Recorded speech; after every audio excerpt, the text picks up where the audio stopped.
Michael, thank you so much for taking the time. Lovely to see you. Thought maybe appropriate just to reflect a little bit over the last 6 months and just talk about what it's been like for yourself. I mean, if we start back in January, you're in Barbados 1 week, and I know you've been asked about this quite a lot, but then a week later you're the Manchester United head coach. Just wondering on a human level, what was that week like for you? Yeah, it's obviously quite a change. What was it like? I mean, it just kind of happens, so you go along with it, to be honest with you. I don't think it's, there's an awful lot of thinking, really. It's just natural, you know, you kind of go along with it and get the call and discussions take place and then you kind of just go into it. And it's strange how quickly your mind flicks back into to football mode, really, from obviously going through having some time off and having Christmas at home and having some time away with friends. And but it's yeah, the brain's a funny thing, and that muscle memory kicks in, and certainly mind memory kicks in, and it's just what you know, and flick right into it. And obviously it was straight away into the City game, so it was quite a fast start. How did you find that switch you mentioned, you know, that clicks? Because forget the football for a second, but just in any walk of life, going from, you know, a holiday type environment to then into an interview process and then starting a new job. I mean, it's pretty crazy for a week, isn't it? Yeah, it can be. I think, yeah, you just kind of try and take it step by step, really, and try and be pretty clear with, not get too wrapped up in everything, and try what needs done, what's priorities, and kind of have that priority list of whether that was going through the process of the discussions, whether that was then getting a job to then think, well, what do we need to do to prepare the players, get to meet the players, get to know the players quickly, put a team together, and there's kind of just prioritising of the most important things, really, and that kind of cleared my head quite quickly.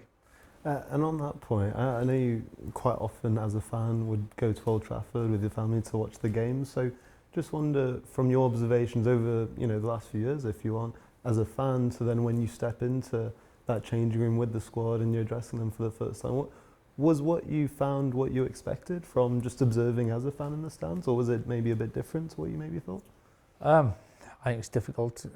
I've supported and I came to a lot of games home and away, actually, but Sorry, was it? Well, no, I wasn't doubting your away dedication. Oh yeah, no, but I mean more of actually what's gone in the past on a professional level, and this level is it's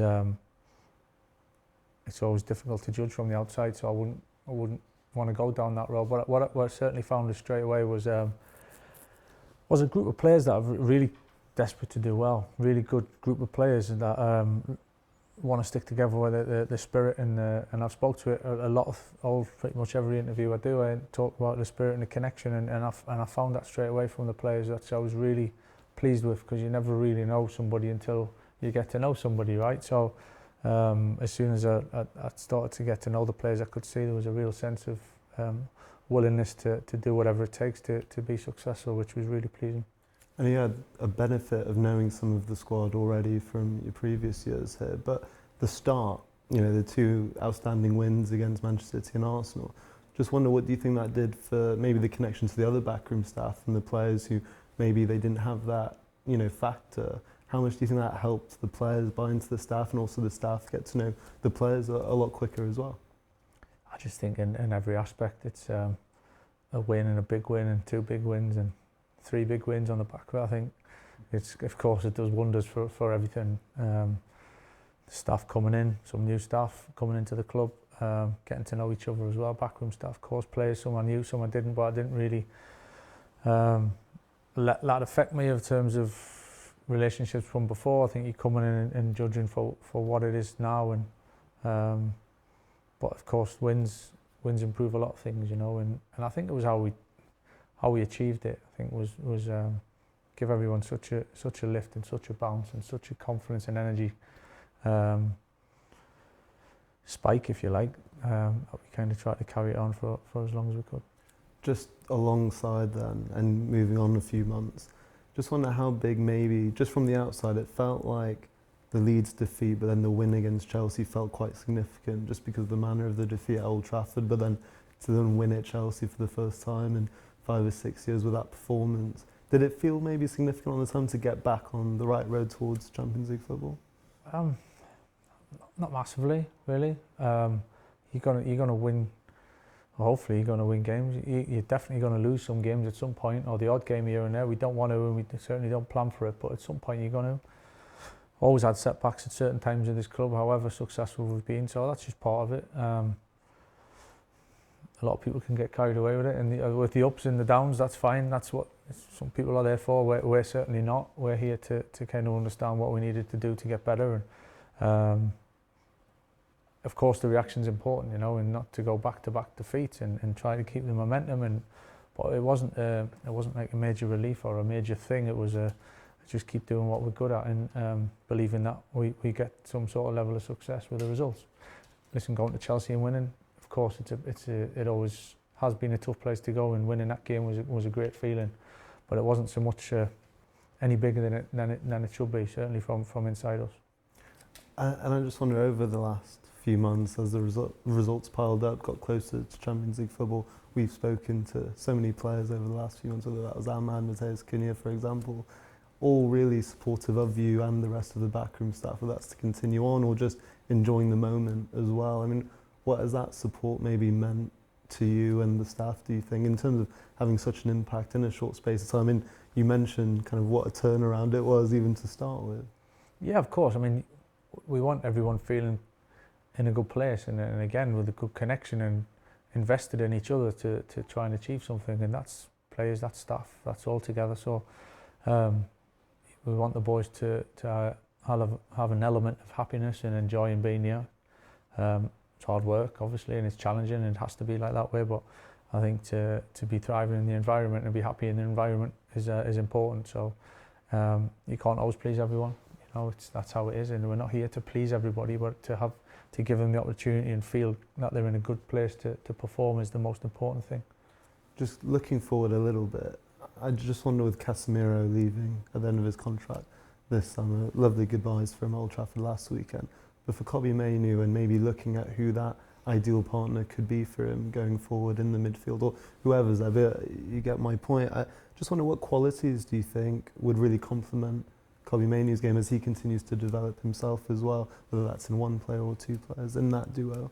I think Kobbie can do a lot of things in terms of he's got a lot of strengths, and so in terms of whoever plays with him, it's not about just bringing somebody in to complement Kobbie. Of course, it's a big part of the midfield and the balance and the whole team of balance and who can play with and getting the best out of each other. But I understand why you asked that question. But I think there's a real, to be a midfielder at Manchester United, you need to have an element of composure, an element of expression. You've got to be positive. You've got to have an element of athleticism to deal with fast attacks and how we want to play the game. So in the end, you want to be creating excitement, so as well as having to defend. So what my answer is pretty much everything, really.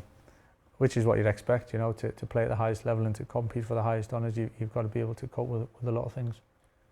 I just wonder, your partnership with Paul Scholes for so many years, what do you think was the key for such a sustainable midfield partnership at this club specifically, do you think?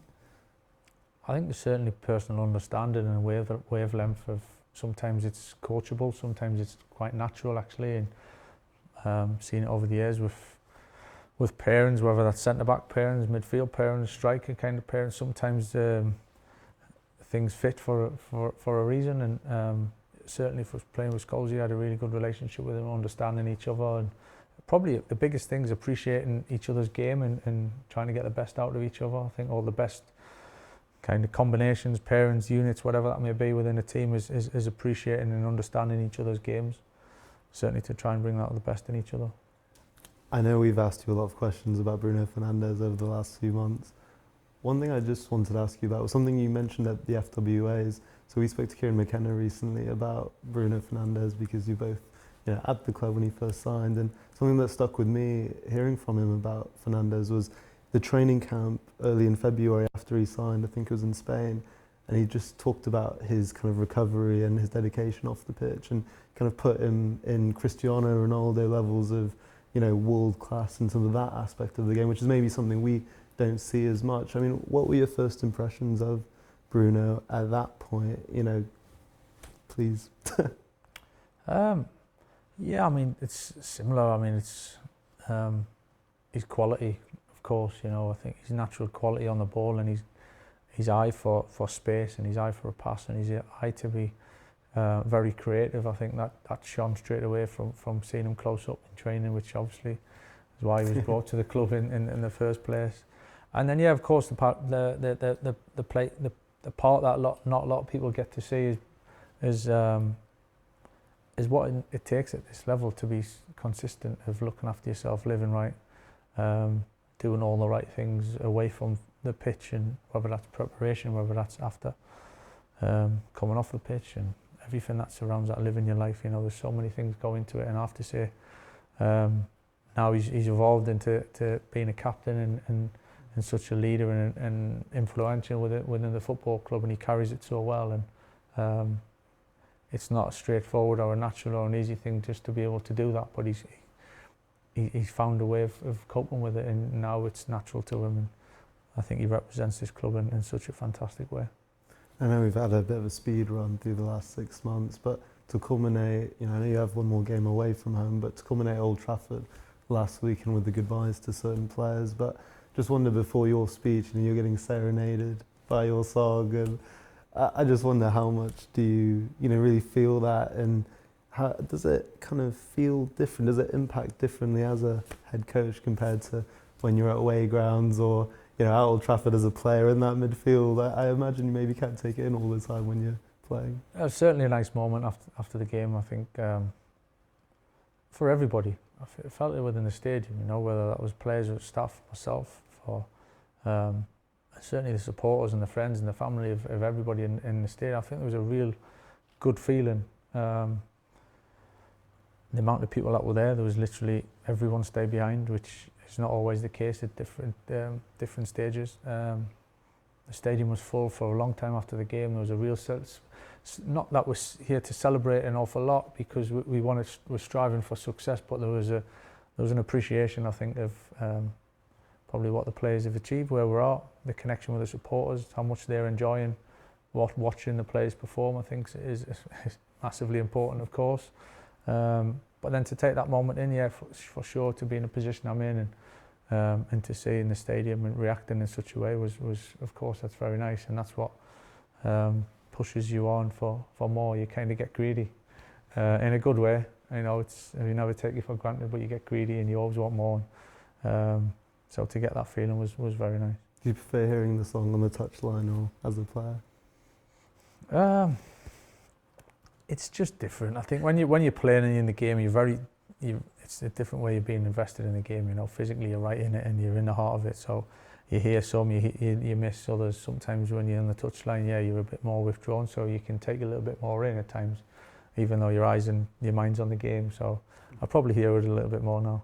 And just finally, Michael, what, again, on a personal level, what have the last 6 months meant to you? I remember your first news conference, you spoke about your pride and how this is the club for you. So, the relative success, getting the team back in Champions League football, but the results, the reconnection maybe to the fans in the stands. I mean, what has all of that meant to you over the last 6 months? Oh yeah, it's meant so much. It's meant so much. It's what it's the place that I've been and loved for so long, and obviously I've been away a little bit and came back, but get so attached to it and integrated in the whole thing. So to be able to play a part and to see the club moving in a good direction, and as I've said, seeing smiles on faces and the lads playing good football and thriving and expressing themselves, to be a part of that and try and lead that and create that in a certain direction is very satisfying. Michael, thank you so much for your time and all the best this weekend. Cheers. Thank you so much.